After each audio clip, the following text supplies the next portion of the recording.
Ransomware and other cyber threats have preyed on Europe for far too long. We need to act to make our businesses, governments, and society more resilient to hostile cyber operations, declared lead member of the European Parliament Bart Groothuis, part of the reformative group Renew.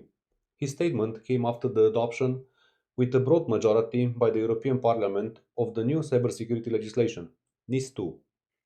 The European Commission has submitted a proposal to replace the NIS Directive as a response to the growing threats posed by digitalization and the surge in cyber attacks. The legislative change should thereby strengthen the security requirements, address the security of supply chains, streamline reporting obligations, and introduce more stringent supervisory measures and stricter enforcement requirements, including harmonized sanctions across the EU.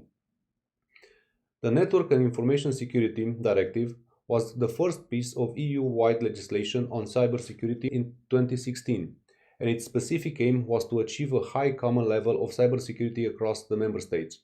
While it increased the member states' cybersecurity capabilities, its implementation proved difficult, resulting in fragmentation at different levels across the internal market.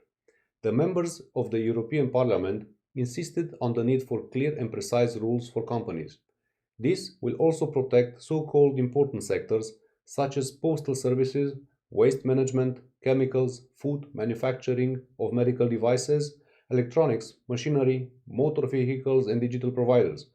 All medium-sized and large companies in selected sectors will fall under the legislation.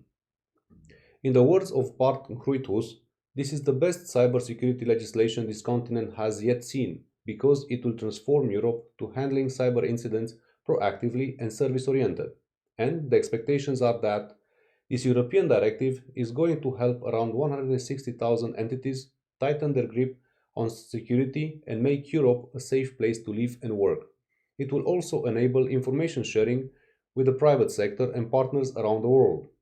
If we are being attacked on an industrial scale, we need to respond on an industrial scale. The legislative proposal seems to be the European action following the executive order on improving the nation's cybersecurity adopted by the White House in May 2021.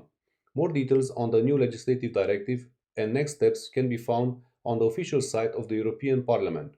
This was Olimpiu Pop reporting from the eastern border of the European Union in Transylvania, Romania.